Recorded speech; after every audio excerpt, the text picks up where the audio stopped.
This is A World on Purpose. A purposeful life is the most important kind and the most valuable kind of life. Every choice that we make makes a difference, for better or worse. I loved walking in a village and seeing the before and after.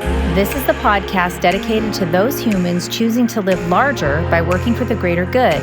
And these are their stories. Stories of hope and of true change that come from living on purpose. What if you were to suddenly say there are no challenges, there are only opportunities? Regardless of where you come from, your financial identity shouldn't determine where you end up in life. I'm your host, Alyssa Fisher-Harris, and my hope is that my inspiring guests will take you on an introspective journey that helps you tap into your own pivot to purpose, bringing greater meaning to your life. Welcome to A World on Purpose. Hey, everybody. Thanks for coming again to A World on Purpose and listening to me, Alyssa Fisher-Harris, your host, introduce these incredible humans that I've been bringing to you officially now as of 1 year. We launched A World on Purpose in November of 2020, November 9th to be exact. And we have officially been doing our episodes and our whole show for a whole year. I can't even believe that a year has gone by. I'm so thrilled today because this month of November, in order to mark this anniversary of ours, and I say ours because even though this was my show and my idea and my dream of many years, I have not been doing this by myself. The old adage that it takes a village is certainly true and obviously true in this case. I could not have done this show without some incredible people who've been so kind and so supportive of me, putting this dream out there that really stepped up for me in the very beginning and have been there with me. And today is no exception. I get to interview Malte Hagemeister and Kristian Nord, who are the founders of California Music. Now, if you've ever listened to the show, you know that the show opener has this awesome theme song. I did not create this song. These guys did. And if you love it, then you'll understand as you start to get into this interview why you love it, because California Music's mission is all around purpose. And that's one of the reasons why we connected and we jived on this idea of being this show that's showing people how to live in the world on purpose. So today I'm really excited because I get to mark our 1 year anniversary in this episode with Malte and Kristian. And then the next episode in November, you'll get to meet Chance Foreman. He's in another episode. Was the editor and some creative behind the show.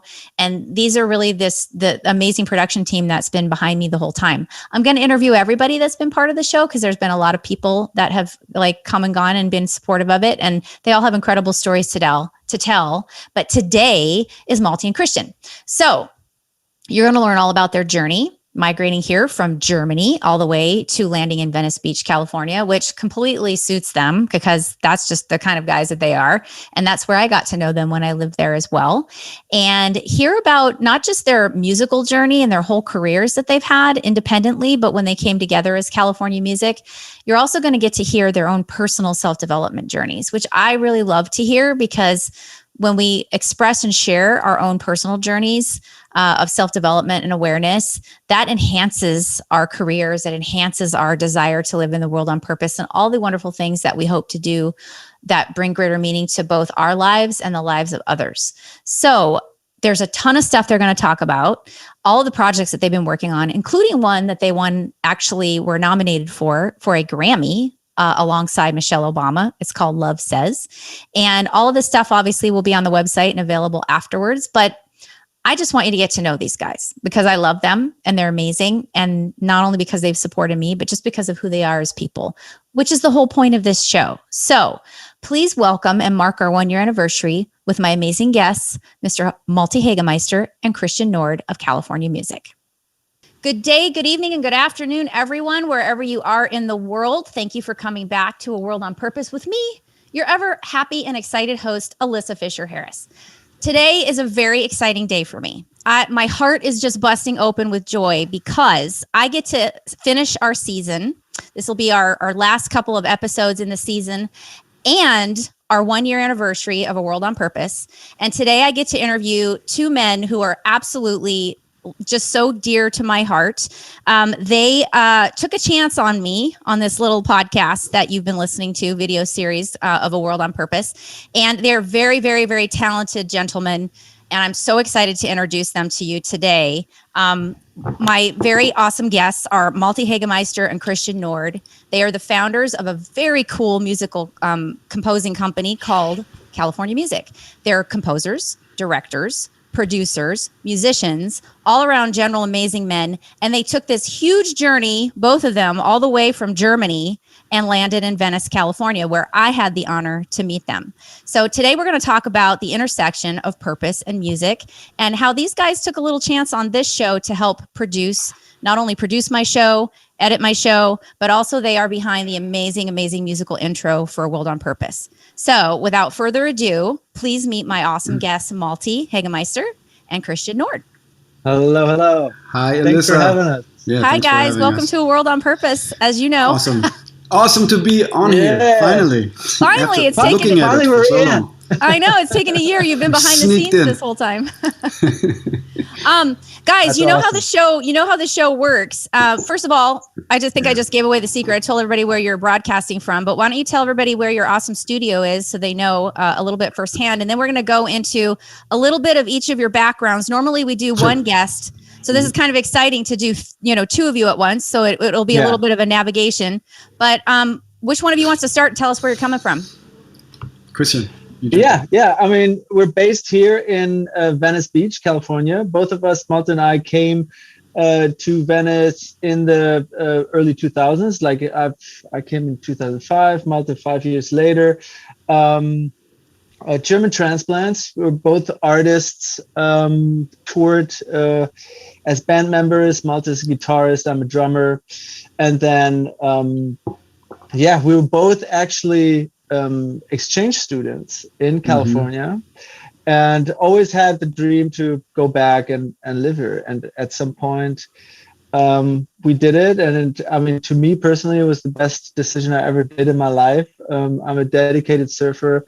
Since the exchange when I was 16, I'm a Californian at heart, and I just love the ocean. I love the mountains. I love Venice as a little beach community in front of the big city. So you have when you go to a place, a bar, a restaurant, 5 people, but then so it feels very cozy. But then if you want to see concerts and art and culture, you have the big city, Mm-hmm. Definitely. And Malte, you too, obviously, are in Venice. You guys aren't too far apart from each other. You live and work very close to each other. Yeah, exactly.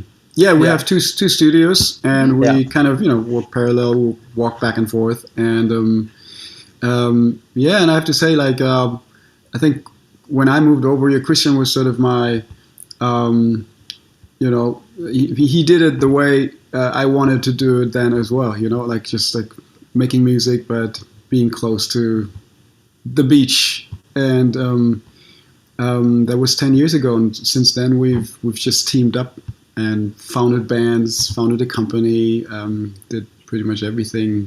We're best buddies and business partners. And I think that's a rare thing. I'm really grateful. Very rare. Very rare. Yeah, it is. Well, I think you guys are like brothers from another mother, and we might as well have been separated at birth. Pretty much. Definitely look at it like that, Yeah. Well, I love that you guys obviously are in Venice, a community that's near and dear to my heart. I was there for almost 20 years before I made the big journey to move back to Northern California a year ago. So I miss you guys down there. I'll always have Venice in my heart, but I'll be back. I'll be back and forth. And where you are, it's not too bad either. I mean, I want to come up to Napa again. For sure. Yeah, well, we'll have you guys come up and we'll do a wine tour with the family. I love that. Right. Yeah, and my shout out, I've told you guys this before, shout out to my brother-in-law, Hansi, who's also a fellow German. So there'll be a lot to talk about there in German. Good. It'll be amazing. Awesome. We can do it. Fantastic. So I'd like to kind of dive in here a little bit, guys, about you both came from Germany, 2 different parts of Germany, one Hanover, one Hamburg. And you didn't know each other there, right? You met when you came to California. Give a little bit of the history about how you guys met, how you guys ended up coming together. And then I want you both to take a little bit of time to dive into this amazing passion that you both created in your life for music and how that have ended up evolving into California music and this incredible way that you intersect purpose with music. So Malte, why don't we start with you? Yeah. Yeah, I mean, we did know each other from Germany, but we weren't really hanging out. We weren't really friends. Like we both had our bands, and we toured a lot through, all over Europe and played festivals and stuff. And so that was our connections. We just ran into each other, and then he took the lead before me. Disappeared to California, and it was really. I actually went to a class reunion with my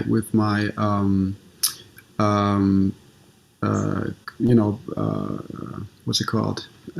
High school. High school reunion, yeah, exactly. Yeah. And so that's when we actually reconnected, but really connected, and sort of said, hey, why don't we make some music together? And everything unfolded from there. I moved over. I got all my studio stuff over here, and we kind of went from there, just having fun with music, and that involved, our own bands, scoring commercials, working with artists, and it kind of very organically built from there. Mm-hmm. Yeah. I mean, for me, that whole how we got together is very much like the universe provides, because I was at that time, I just finished working with a band called Tokyo Hotel, where I was deeply involved in the production and writing music, and I knew, okay, this chapter is over. Like, for me, I want to do something new, but I had no idea what I would do. And I was kind of a little bit burned out too, because it was so time intensive and work intensive. Yeah. And then suddenly Malte was there, and, and we started making music together, and it was all so easy and effortless, and exactly what I was searching for at that time, So, and then it just went on. This is one of these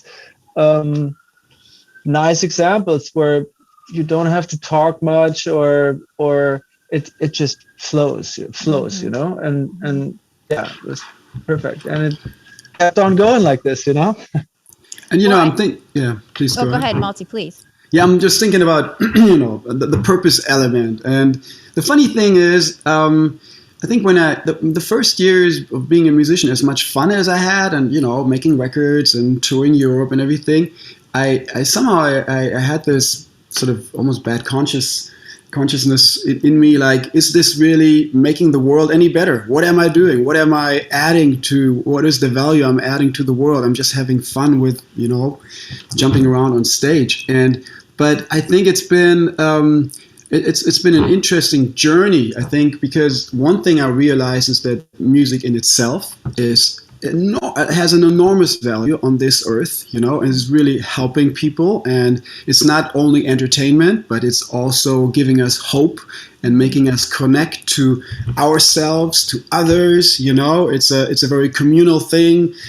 So there's always been that element that I think is true for every true musician and artist, which is important to kind of identify with, right? Mm-hmm. And then there's also the element, and I think, working with Kristian is a good example. Like, I think at some point in my life, I decided I don't want to, very briefly put, I don't want to work with anymore. I just want to work with good people. Mm-hmm. And if there is something off, I'm not going to do it. Mm-hmm. And if there's something good, I'm going to follow up. And so it's a lot about, in general, about the connection first, and then about creating something together. And maybe sometimes you just have a good conversation. You don't end up, founding a company or something. But yeah. I think a lot of good comes from that. Mm-hmm. It's like sort of almost the foundation within yourself, within those connections. And then projects, or whatever it is, like, things evolve out of that, and that actually makes the world a better place in a very small way, and sometimes in a bigger way. And a lot of it you can't even plan. Right. Like, I can't even plan. Like, I can, I think that's been something I really that I learned for myself, and that resonates with me. Well, and Kristian, I think obviously you feel the same way, or you wouldn't be in partnership with Malte. And it's really interesting in your bios. You guys have great bios, which we'll share obviously with everyone on your episode page. You have amazing, very gifted, talented, experienced backgrounds of all the stuff that you did accomplish even before California music. But something you said in your bio, Kristian, stood out to me. And it parallels to what you just said, Malte, which is music makes you feel immediately like no other form of communication. And I think, what you're saying is that music can truly, influence how anyone can feel or act or be in the world. Is that right, Kristian? Yeah, exactly. I mean, to me, it's like you can have just one chord on a piano and it makes you immediately feel something, mm-hmm. Like if you like it's deeper than understanding something intellectually, I think. And that's how you can reach real change within people, not just making them understand intellectually, but making them feel mm-hmm. what it means, mm-hmm. And I think that's such an incredible power. I really have to say, I mean, to just within seconds being able to make somebody cry, like for joy or otherwise, that's something, or like that's what I enjoy so much about music too. Like, and that's something I've never, I've always tried to, or try to save that for me, that I don't overanalyze music. I can listen to music like very intuitively and keep these emotions basically, mm-hmm. Mm-hmm. I think that's important too. Yeah, I think that's and it's something that I had to learn to also in the process of making music, it doesn't matter if it's for a brand or for an artist or for myself, to not approach it too much from a headspace. And maybe it can be beneficial to wrap your head around what you want to do, but then to really lose all of that and dive in and just follow your intuition, and that way you reach deeper. You put your roots into the ground and see what the universe tells you, basically, Right. Malte, did you want to expand on that? Yeah, I just thought that's a good point, how music connects you with your emotions. Mm-hmm. And I think it's very direct and almost like it's magic to me. Like the older I get, the more I think like we're almost like magicians. Mm-hmm. And there's musicians out there that are way more successful than us and influential and have, but I think it's and they reach more people, but I think it's on every level. It's this thing like, with great power comes great responsibility. Like mm-hmm. we actually have some sort of superpower if you kind of know how to play with sound and music. And mm-hmm. I'm very grateful that I feel more and more, Kristian, right? Over the years, we get to sort of be involved and create projects that kind of leave a little mark, a little dent, and like reach some people and shift something. And, so it makes us feel like, we're actually part of, maybe the solution and not so much part of the problem, with using our skills. But then again, we use it as well just to make money, just to pay the bills and to feed our kids and how to, or to have fun, or have fun. So it has all these levels. I think it's, well, I think that there is a misnomer, unfortunately, out there about people who want to live a mission-driven life in their work, and that there needs to be some kind of, not allowable opportunity to make money off of something that you're doing that's doing good for the world. And I think that that's false. Mm-hmm. I think it's totally, because you can't do good for others if you're not able to take care of yourself and your family. Right. So we need to be really clear that there is nothing shameful about making a living off of the work that you do. Mm-hmm. And then if you're able to take that a step further, and like you guys have, and tied purpose into this incredible journey that you're on with California music, it just makes it even better, because you made that conscious decision. To your point earlier, Malte, mm-hmm. I could have made a bunch of money and won a bunch of Grammys and, done all these things, but how much was it bringing meaning to myself in the world, which you guys have done with your music? And we're going to get into some of the really absolutely outstanding projects you've done that really do touch people's hearts. I want to talk a little bit though first about the idea of music itself. And you know, you guys could have chosen any field to get into. You're both very creative. You're brilliant. You're smart. You're visually. I mean, I know you're involved a lot in directing and things too. So you obviously have a visual mindset. But music specifically, when you guys were talking about this, it made me think about every movie you've ever seen, or even viral videos. You know, you could put one type of music to it or another type of music to it, and that could change the entire experience for somebody, even watching something, right? So when you guys are composing stuff, let's talk a little bit about your composition. And when you guys are writing, you're brilliant. I mean, I'm not just saying that because I love you and you made the most amazing song. You're welcome for our show. But there is something really intuitive about the way I've seen you guys approach how you make music. So let's talk a little bit about that process for people to understand. Every musician's different, sure, and all their process is different. But how do you guys, when you're creating something for, you know, a commercial, you guys have won some awards, obviously, for that, something commercial or brand related versus something that you're doing strictly for, you know, humanity. How do you guys approach that process? Do you try to get yourselves inside the head of the audience? Do you just let it flow out? What do you do which one of you want to start? Because I think it's really interesting to discuss that a little bit. It's a really wonderful thing to learn for those of us who don't compose music. Right. Yeah, I think that's an interesting question. Yeah, I think Kristian said something about, you know, not coming from the headspace, because obviously you know a lot about your work or your art after all these years, about like just conceptually, you know, the theory behind it, everything which is helpful, but which is almost sometimes in the way of like finding the inspired idea.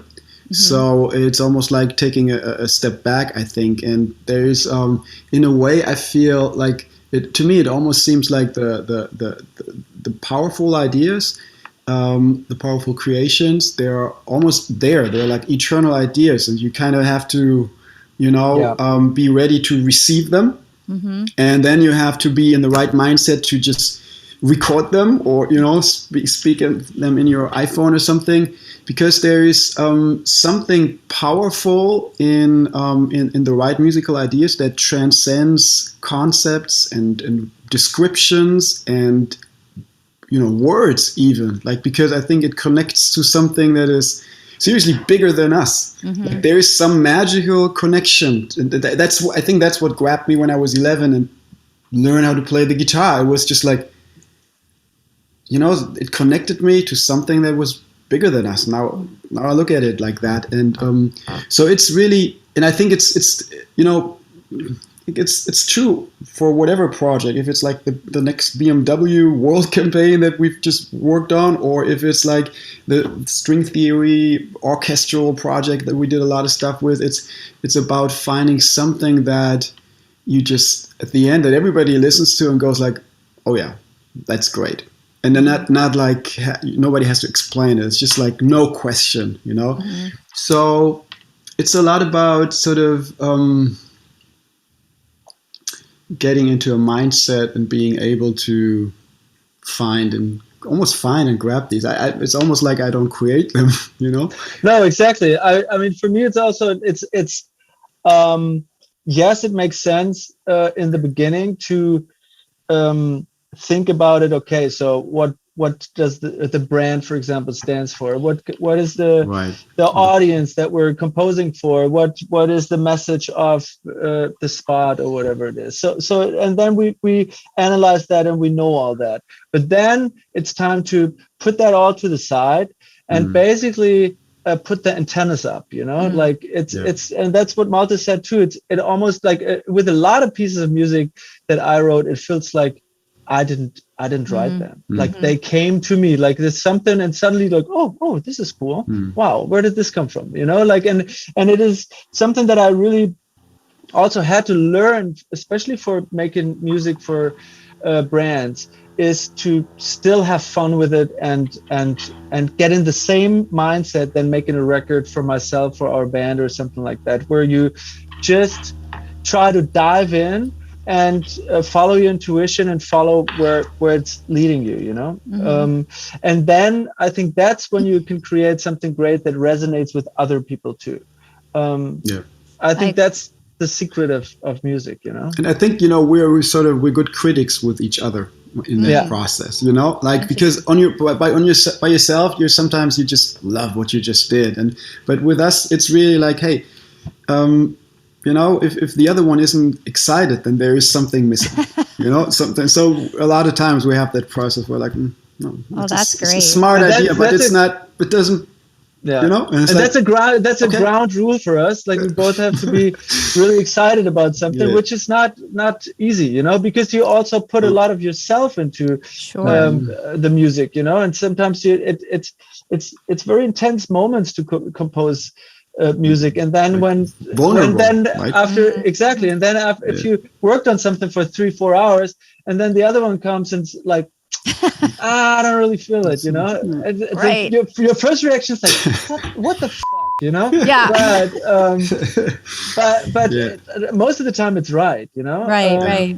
Well, that's very interesting, because one of the things I love about the two of you, and Malte, you and I have talked about this a little bit, is that you guys are both very highly emotional, intelligent, and you're into self-development. And I think part of that process that you guys use is that you step out of your ego and you allow the other to want to have what's in the highest and best of both of you. And so the fact that you can do that for each other is great, but B, it's very interesting in life when you talked about just letting it come through you. You know, whenever we try to force anything in life, it never really ends up turning out to be the best. So I'm curious, you know, Malte, this would be a great opportunity to talk a little bit about, before we get into some of your awesome projects, about your personal, both of you, your personal practices, meditation, different things that you guys do, you know, groups I know you're involved in with men that allow you to have this space of courageous vulnerability as men.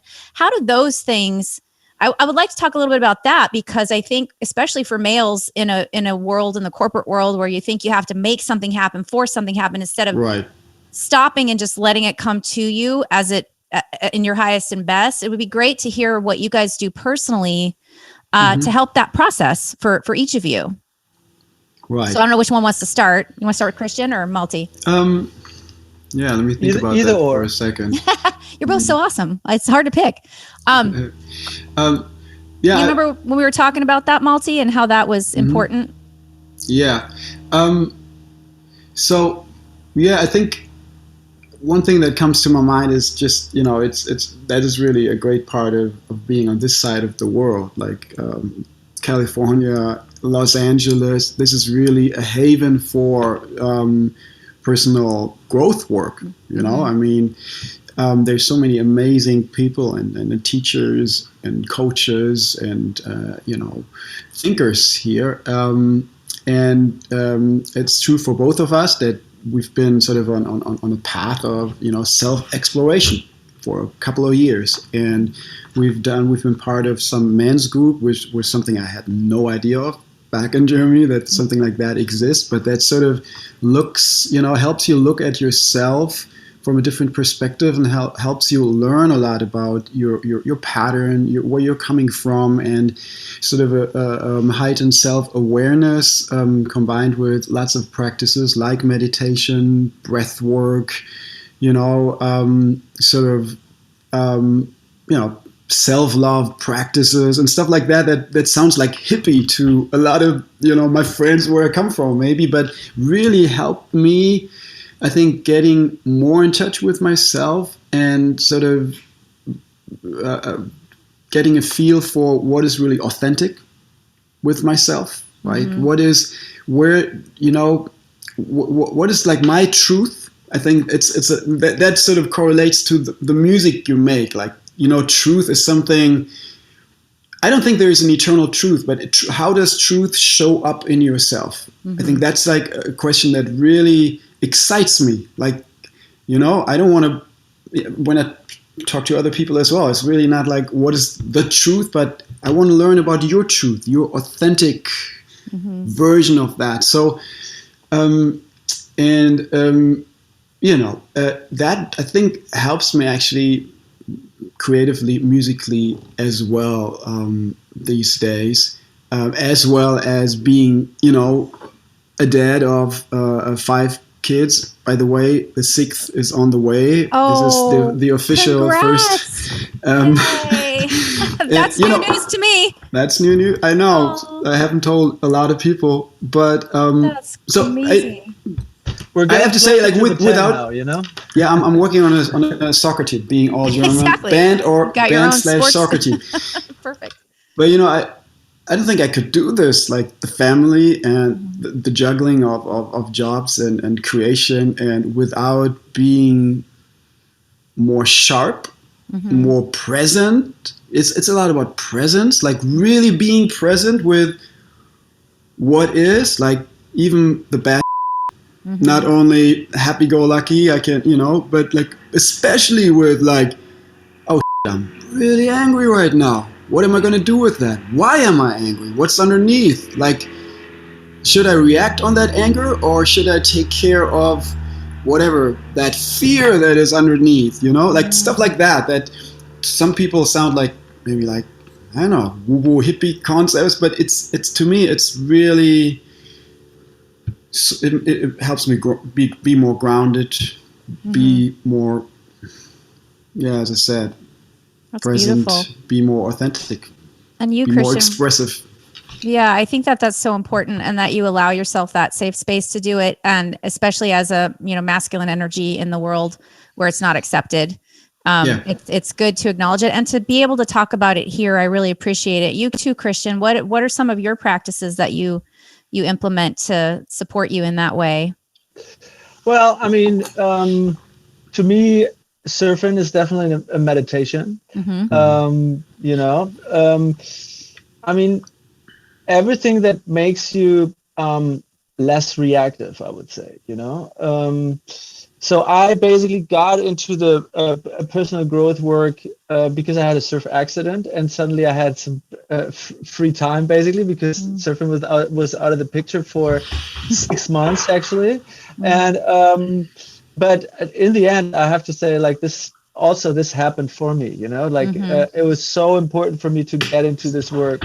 And so for me, then the impulse was, okay, let me turn to things that I feel resistance in my life and try to work on those. And then Malte recommended this amazing coach to me, Zat Baraka, and I had one call with him, and that really opened up a lot of doors for me, where I thought, okay, I really want to go deep and work on myself, and I realized it's not so easy with just optimizing your schedule or your lifestyle or anything. I have to dive deep, and one of the things he said to me in the after 20 minutes, I think, was, well, you have to reestablish the relationship to your father, who died when I was 10, which was something that was, like, for me, it was a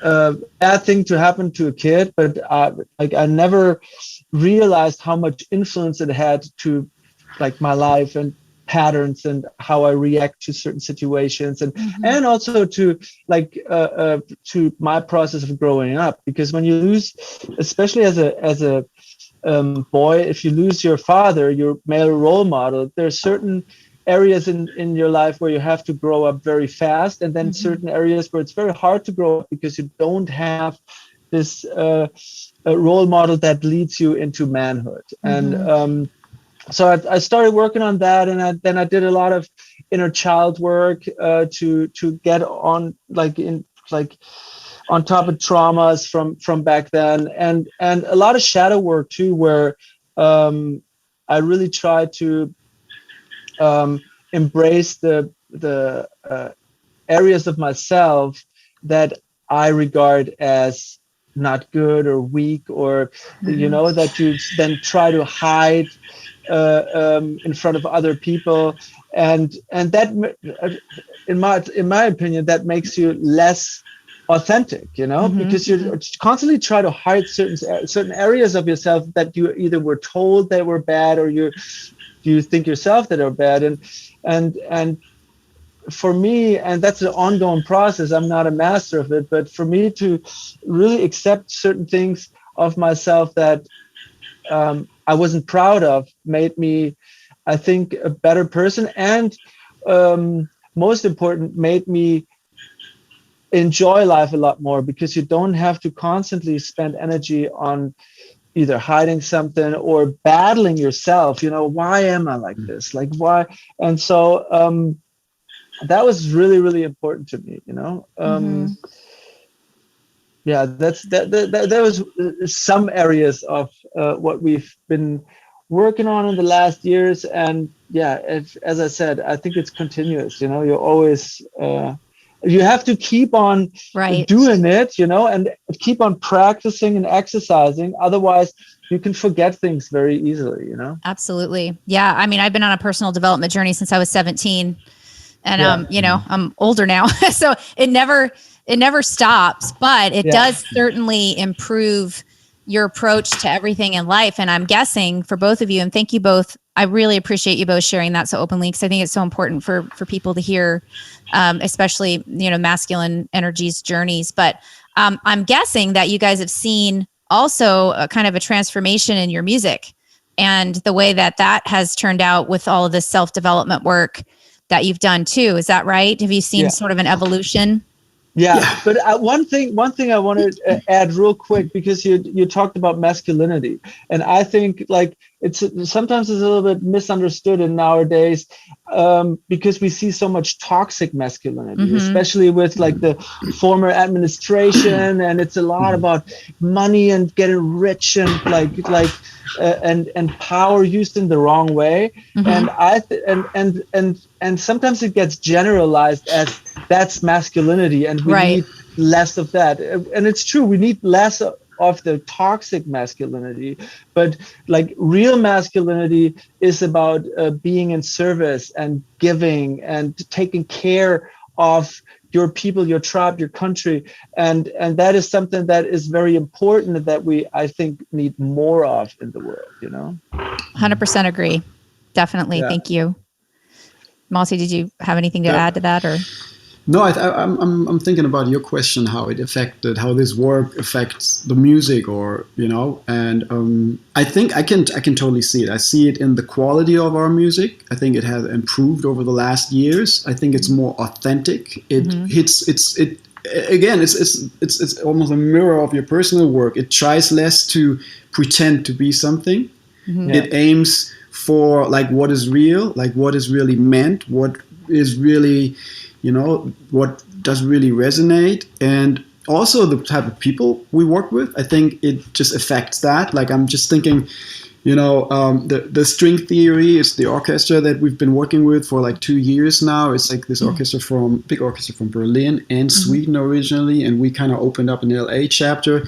And just like that's a good example of how I think how my work helped me to kind of bring all these people together, make that possible, like get every like 50 plus people in a room, make a record that was really like we recorded something in 4 days, which is like we wrote and recorded 14 songs in 4 days. It's something almost impossible to do, but we pulled it off, and it was just a beautiful mix of beautiful, creative, amazingly skilled people, and it's just one example of something I think I couldn't have done 10 years before that, and we created something that was just beautiful and powerful, and bam, it led to a Grammy nomination.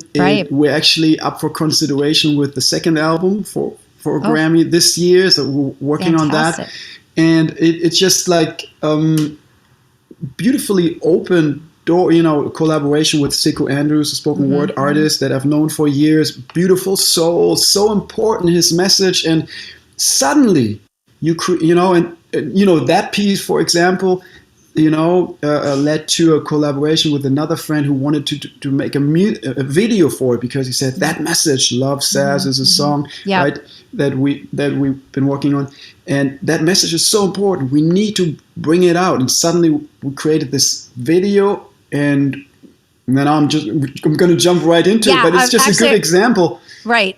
let's talk about that for a second. So let's be clear. This is an amazing project that you guys did. It's called Love Says. It will be in the show notes and everything. Honest to God, I mean, I love everything you guys do, but this was one of the most powerful pieces I've ever seen. And with Sekou Andrews, who's a spoken word poet. And let's dive into that, because all this work, all this amazing personal development work you guys have talked about that you've done, and then the group of people that were just all brought together, you created this video that literally spoke the words of George Floyd before the George Floyd incident ever happened. So why don't you guys dive into that and tell us what that process was and how you guys got there, and then just this unbelievable event that happened after was connected. Yeah, it's kind of crazy how it unfolded, and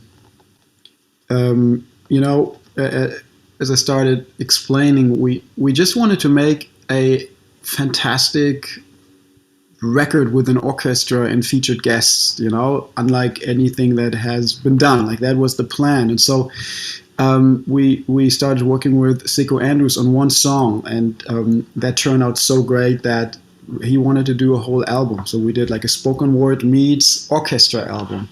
And one of these songs was Love Says, a song that we thought was one of the strongest one we did with him.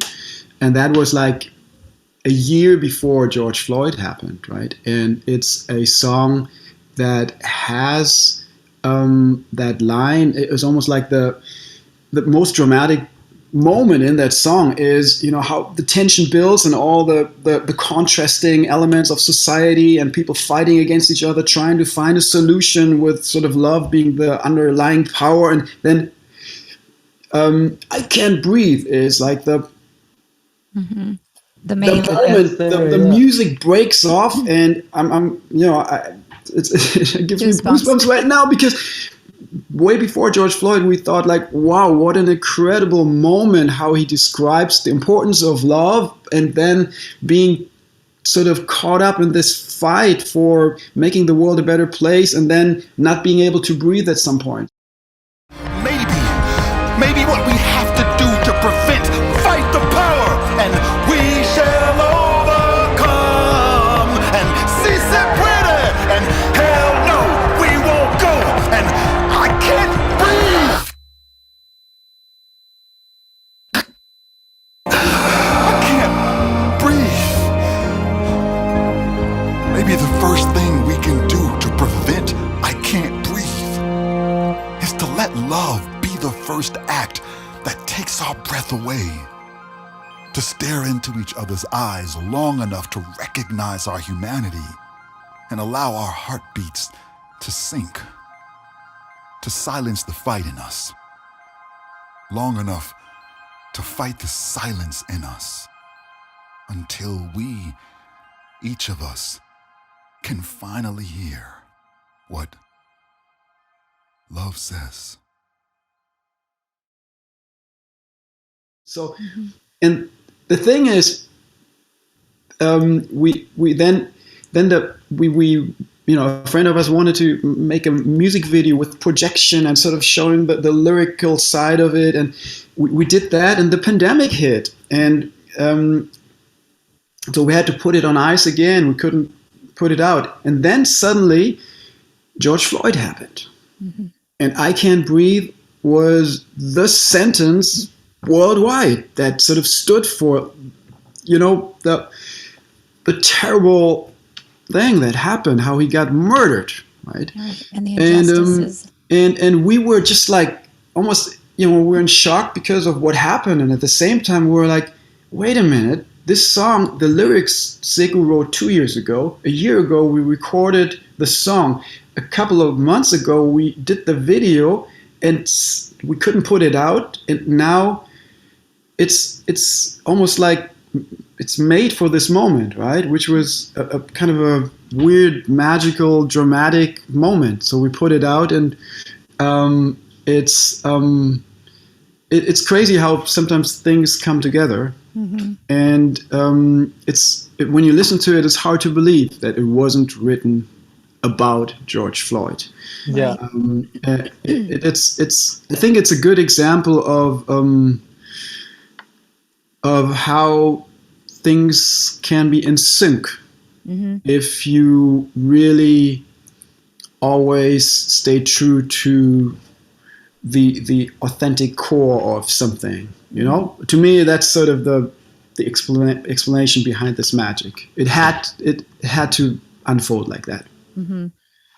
Yeah, and it was really indicative of you guys once again being very intuitive and tapped in of something that we didn't know was going to be a boiling point. But you obviously knew that these issues, we know about social injustice. We know these things were happening. How can we speak about it? How can we share with people? You guys were already the thought leader on the forefront of that with Sekou and the music and the video that you created. And so for it to have happened the way it did was pretty amazing.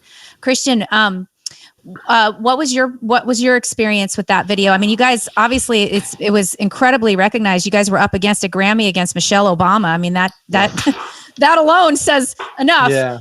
She won. What was that? She won. She did. But you guys were in the same category, which is pretty impressive. Yeah. What was that experience like for you with that video and that music? I mean, honestly, like I have to definitely give it up to Misha Meyer, who directed it, and our friend Tolga, who did the whole production and creative direction on it. And those guys are such genius and have such a big part in the overall of like the music and the video. You know, it's the pictures are so strong, and I think the artistic value of the pictures are amazing. I really couldn't have wished for a better video and a portrait of the music, you know. So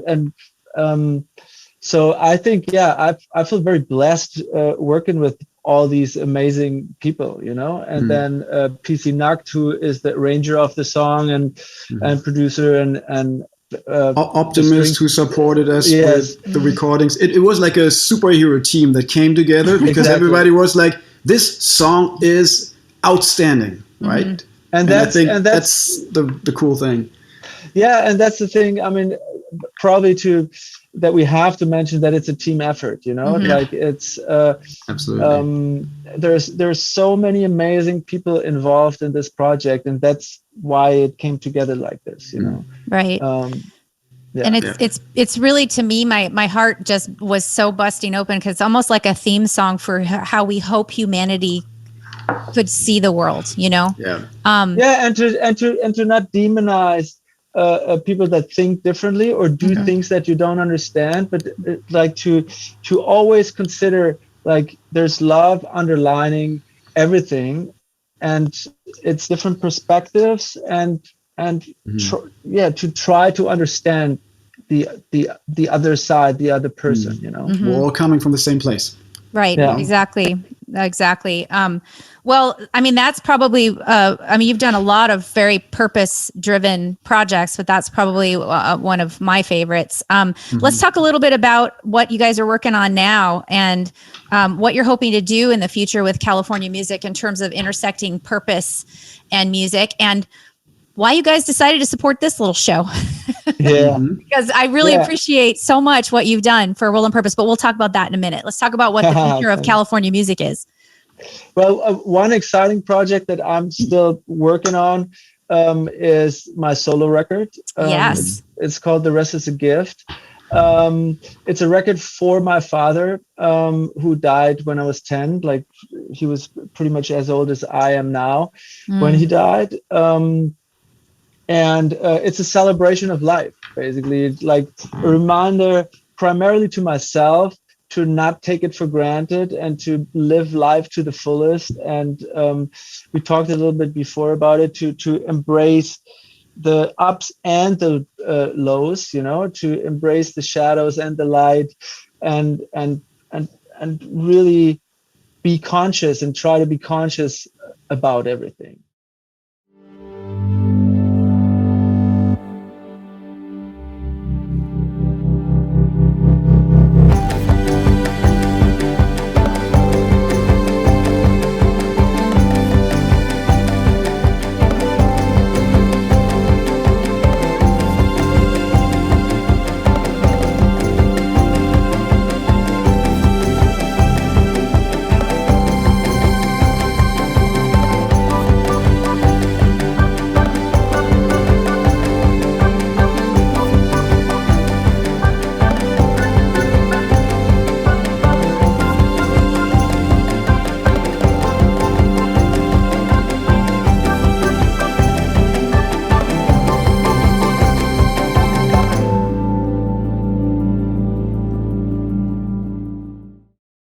and that is the main purpose of the record. It's I think the music is only a vehicle to hopefully make some people think about that and try to go a little bit deeper and not look away, but yeah, try to really live, you know.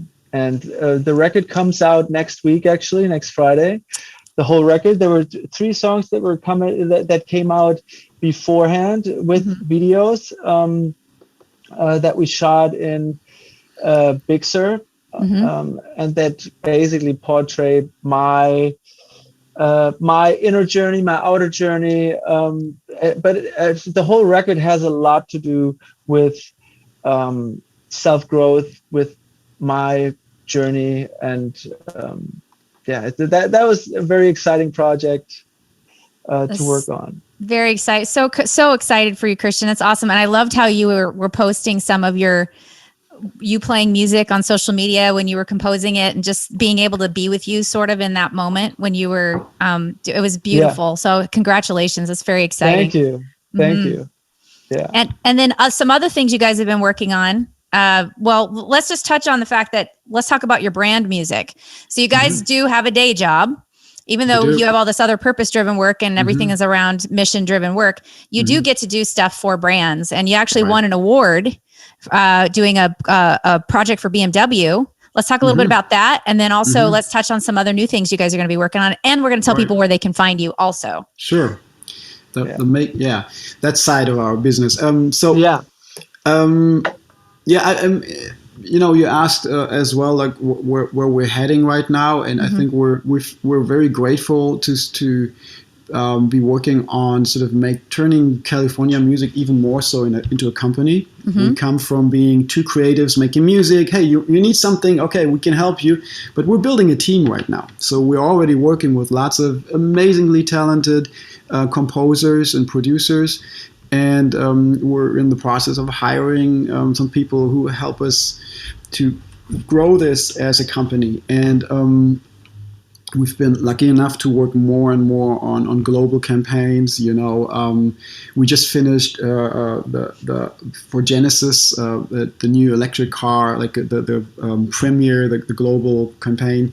We did BMW just a while ago, and you mentioned BMW. We're actually working on the 2nd season of a big podcast, which is an interesting other, development stuff we're working on.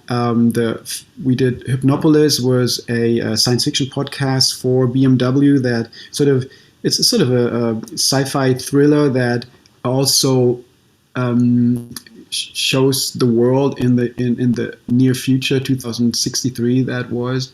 And sort of a tech positive world. What could that look like with AI? And this is it's a 2-hour science fiction story with voice actors and sound design, and it's like an audio movie, just without the picture and music. And that actually won lots of awards, which is amazing. And we're working on the 2nd season right now, which is going to be even better, I have to say. It's going to be funnier, and it has amazing talent involved. So in a way, we're kind of turning California music more and more into a audio company. It's always been music, but now there's podcasts supporting your podcast, and other stuff, doing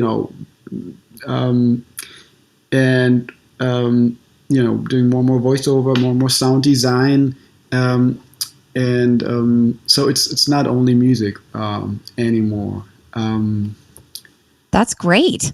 Yeah, that's very cool, because that means you can expand beyond, and actually you'll have greater reach that way with all the messaging and all the wonderful things you want to do in the world. Yeah, and it's super cool too to support young talent. I mean, there's so many amazing composers and producers out there, and I mean, these guys are digital natives. They like when Malte and I started making music, we actually we played in bands, and when you wanted to record something, you had to go to a professional recording studio.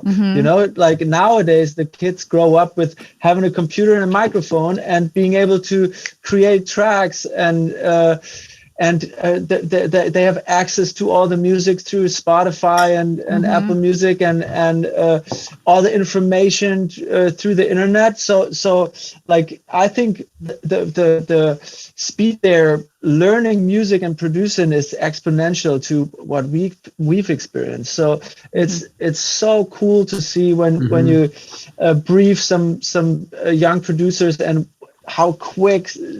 Yeah, like amazing music comes back. I mean, I'm super stoked about that. You know, it's sort of. I think that's a new role we're growing into right now. You know, like from just being creators ourselves to being more sort of mentors. Mentors. You know, really, and working with young talent, and that's been really really fun and rewarding.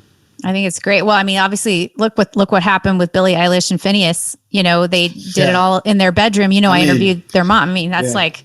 I'm in awe. I'm a big fan of both of them. You know? I know, and their mothers. All three of them, I would say. You know. Yeah, exactly. All of them, the whole family. It's really like an amazing example. Yeah, and I've interviewed their mother on the show here, and just such real amazing people. So the fact that you guys are helping mentor, luckily they had mentors in their parents, but now you guys get to step into that role for people who may not have that, which I think is so fabulous. You know, and again, it's a lot about authenticity. I think if there is a secret behind Billie's success, it's really, you know, they're very true to their art.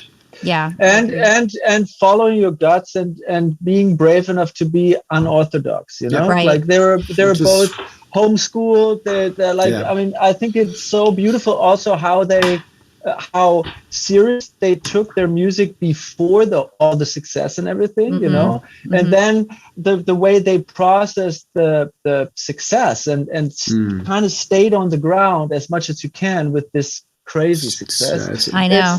It's an amazing example, I think, to how you can live life the right way. I agree. It's as you know, as much as I'm a fan of Michael Jackson, it's awesome to see that there's a healthy version of success, right? And talent, and you know, and that's it's amazing. Like Billie is a great role model for like a new generation. I'm great. Right, and to talk about emotion in music. I mean, when you see the documentary of their life, and you watch 2,000 people just feeling their music and in tears, it's incredible.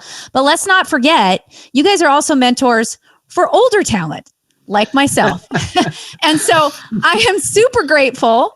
I just want to touch a little bit on what you guys have been able to do for A World on Purpose. And then I'm going to ask you guys also to give some people some advice that want to pursue their purpose, whether it's in music or whatever. But A World on Purpose, Malte, it was like divine intervention. You know, you were standing outside with your beautiful children, two of your almost 6 now, beautiful children, one day. And I was he's like, hey, I haven't seen you in a while. What have you been up to? I'm like, well, I'm starting to produce this podcast. And you're like, my partner, Kristian, and I are starting to help do podcasts. Let us know if you need help. And I did. And it was total divine intervention. I cringe at the first few that I did on my iPad with no equipment, nothing at all. And you guys really, you know, I'm 51 years old. I have had this dream for a long time to want to help share these inspiring stories like the two of you with the world, to help people learn how they cannot let fear or doubt seep in when they want to step into their purpose. And you guys really embraced me and took me under your wing. You composed this beautiful song for the show that you so kindly let me have. And it's awesome. Everyone who hears it just loves it. So I just wanted to say, what were your ideas and thoughts around taking someone like me on? And you guys have been there for me since the beginning. And I don't know what I would have done without the two of you. And also we'll be interviewing Chance later. And now our a wonderful editor, Cyrus. I mean, what I just want to thank you first of all, and just wanted to ask you, what do you guys feel about something like this, a show like this, people stepping into their idea of their purpose, and why did you guys care?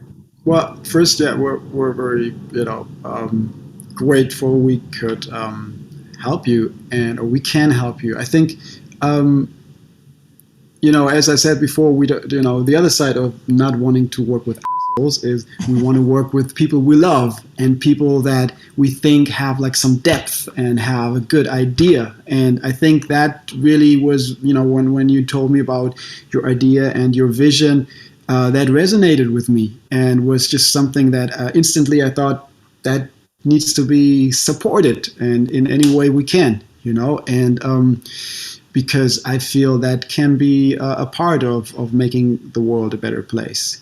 And sort of touching people and having a positive impact on their lives, And for us, working with sound and music, that's sort of that comes pretty easy to us, And so we're happy if we're able to support a good idea, a good person as you are, with what we can do. That's great. And the music, when you guys thought about the idea, this is just a little bit of like how your minds work. When you were thinking about the theme of the show and the concept, and then how you would tie in this amazing theme song to inspire that initial, when that's the first thing people hear when they, turn on this show. How did I'm just curious what you were thinking of with like the composition and everything, like what would make somebody want to listen to a show about purpose through your music? I mean, I think the main thought was like, it has to be uplifting. It has to be current, like something that is relevant now and not from the 60s or something, those were, and then we wanted to have fun with it, like a certain lightness, but also heart, I think, we also wanted something that touches you. Like and for I mean, in general, I think both of us love the merge of organic and electronic elements. That you feel the heart and the human element in something, but then to connect it with technology, I think that's something really, really exciting. And I think that's what the track has as well. Yeah. Well, for anyone who has not heard the song, which I can't imagine if you've been listening to the show for a while, you haven't.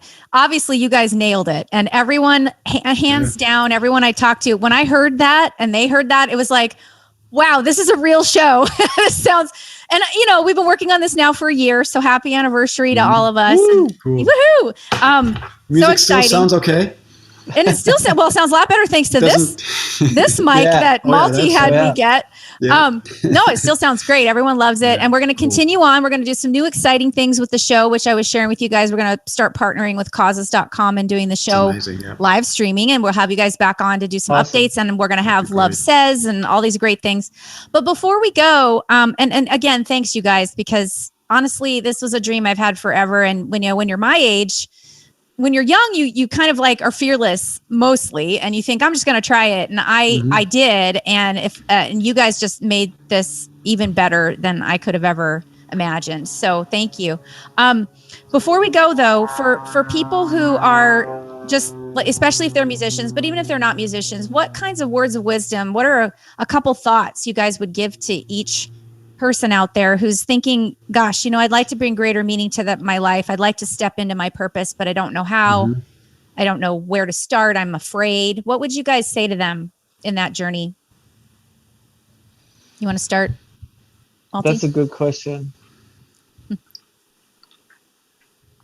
Ooh, thought-provoking. I've stumped you. I mean, I think one advice could be, don't think too big necessarily, because there's like, it could be such a big mountain, like, oh, wow, and I have to create something huge now.